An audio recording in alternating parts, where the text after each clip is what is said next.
Youth Maharashtra, महाराष्ट्राचा बुलंद आवाज। ताज्या बातम्या, मनोरंजन आणि व्हायरल बातम्यांसाठी यूथ महाराष्ट्र न्यूज चॅनल आजच सबस्क्राइब करा।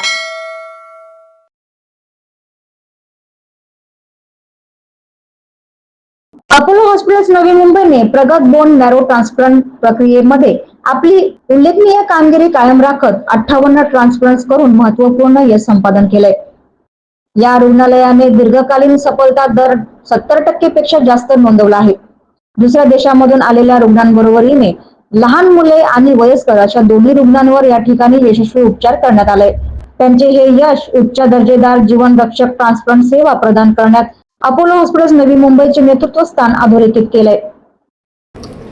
देखो ये एक कॉम्प्लेक्स प्रोसीजर है और बहुत इंफ्रास्ट्रक्चर लगता है, बहुत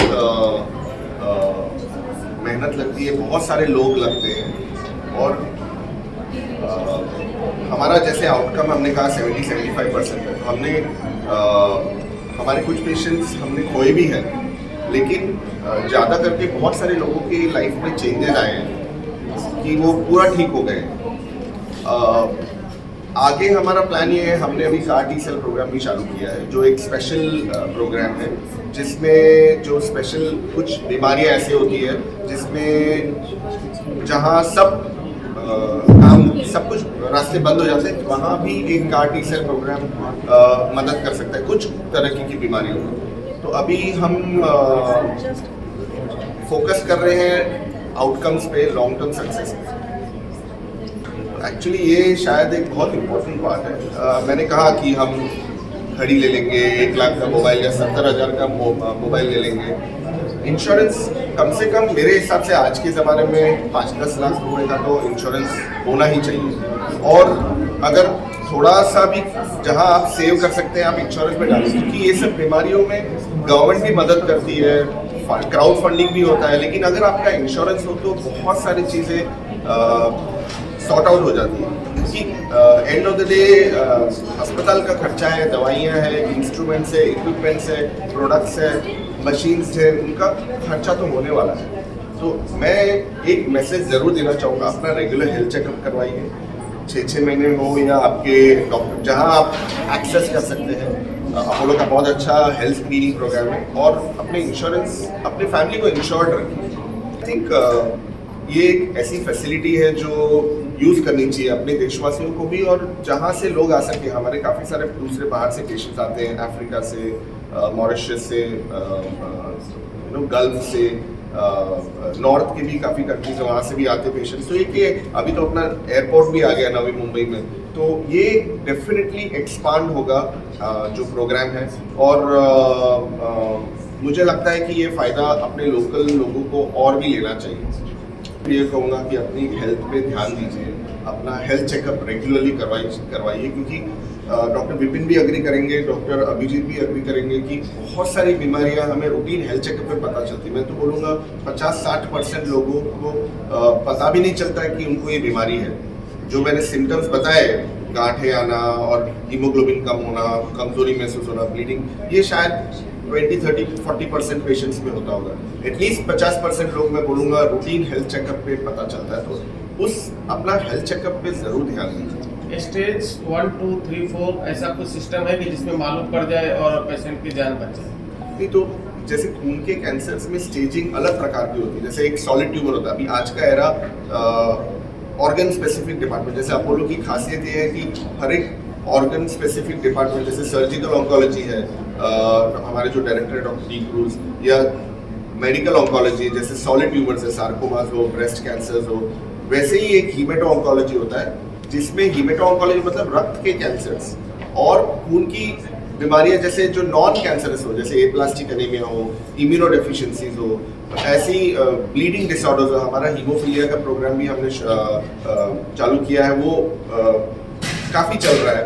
और क्लॉटिंग टेंडेंसी, जैसे कोविड में क्लॉटिंग हो गया, तो खून के कैंसर्स और खून की बीमारियां का स्पेक्ट्रम काफ़ी सारा है, लेकिन बहुत स्पेशलाइज केयर है, जिसके लिए अस्पताल का सपोर्ट बहुत मायने रखता है। और वो मुझे लगता है कि क्योंकि इतनी अच्छी फैसिलिटी अवेलेबल है आसपास, यूज करनी चाहिए। सर आपको मीडिया को भी धन्यवाद देना चाहिए कि छोटी बड़ी जो खबर अपोलो की होती है हम लोग आते हैं और दिखाते क्या कहते हैं। जरूर, मैं तो बोलूंगा मेरे मीडिया के सारे दोस्तों को सारी खबर रखनी चाहिए और वी आर वेरी थैंकफुल कि लोगों तक आवाज पहुंचाना मीडिया की मदद से ही होता है और सच और कितना आउटकम्स है क्या है वो सब।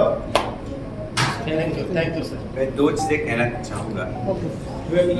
अभी हमने जो सुना बड़ा आज एक ओवरव्यू आपको मिला। हेल्थ चेक ये प्रोग्राम जो एनुअल हेल्थ चेक काफ़ी सारे कंपनीज में काफ़ी सारे लोग आजकल खुद से ही एक साल में हेल्थ चेक करते हैं या करवाना चाहिए, लेकिन बच्चों का हेल्थ चेक नहीं होता। बाय एंड लार्ज 2 साल के 5 साल के बच्चे का ब्लड निकालना नहीं चाहोगे।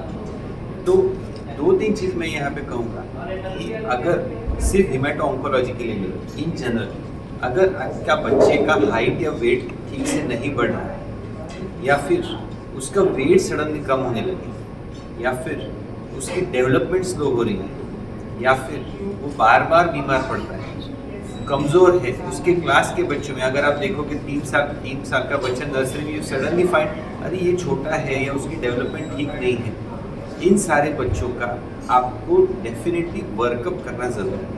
ये ज़रूरी नहीं कि उसमें क्या निकले, वो अलग प्रॉब्लम है, पर ध्यान रखना ज़रूरी है।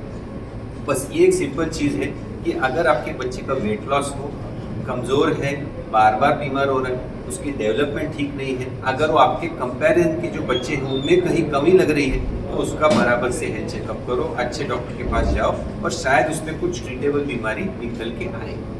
नंबर 2 कि जैसे अभी हमने देखो कई सारे बार ये मुश्किल घड़ी जब आती है, चाहे वो ब्लड कैंसर हो या कोई भी हो, डर सबको लगता है, चिंता सबको होती है, फाइनेंसिस भी एक बड़ा इशू होता है, पर अगर आप कोशिश करोगे तो इस दुनिया में हेल्प मिलती है।